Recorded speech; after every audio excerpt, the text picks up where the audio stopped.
ఇప్పుడు కేవలం 7,999 up to 10 kgs వరకు బరువు తగ్గి అధిక బరువు నుంచి వచ్చే ప్రధాన సమస్యలను దూరం చేసుకోండి. కీర్తి సురేష్ గ్లామర్ డాల్ గా కనిపించడానికి చాలా ప్రయత్నాలే చేస్తోంది. సన్నబడింది, గ్లామర్ షోకు తెరలేపింది, ఇంకో అడుగు ముందుకేసి ఇంటిమేసీ సీన్స్ కు రెడీ అయిపోయింది. మహానటిలో ఈ కొత్త యాంగిల్ అందరికీ షాక్ ఇస్తోందా? ఆ విశేషాలేంటో ఇప్పుడు చూద్దాం.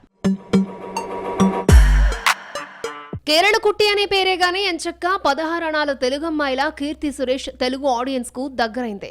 మహానటి దసరాలో కీర్తి యాక్టింగ్ కు ప్రేక్షకులు ఫిదా అయిపోయారు. మహానటి తర్వాత ఏమైందో ఏమో కానీ ఈ అమ్మడి మనసు జీరో సైజ్ గ్లామర్ వైపు మళ్ళింది. సన్నబడి ఫేస్ లో కళ పోగొట్టుకున్న ఆఫర్స్ మాత్రం తగ్గలేదు. సర్కారు వారి పాటలో కీర్తి సురేషే మైనస్ అయిందన్న విమర్శలను ఫేస్ చేసింది. వయసులో ఉన్నప్పుడే గ్లామర్ గా కనిపించాలి అనుకుందో ఏమో కానీ ఫోటో షూట్స్ తో రెచ్చిపోయింది. బేబీ జాన్ మూవీతో హిందీలోకి అడుగు పెట్టడమే ఆలస్యం. ఇంటిమేసీ సీన్స్ తో పాటు లిప్ లాక్ సీన్స్ కు పచ్చ జెండా ఊపేసిందట. బేబీ జాన్ లో రొమాంటిక్ సీన్స్ ఉంటాయని దర్శకుడు ముందే చెబితే అందుకు గ్రీన్ సిగ్నల్ ఇచ్చింది కీర్తి. బాలీవుడ్ హీరోయిన్ అంటే ఆ మాత్రం ధైర్యం చేయాలి, వయసులో ఉన్నప్పుడే గ్లామర్ రోల్స్ చేసేయాలి అన్న థాట్ లో ఉంది కీర్తి.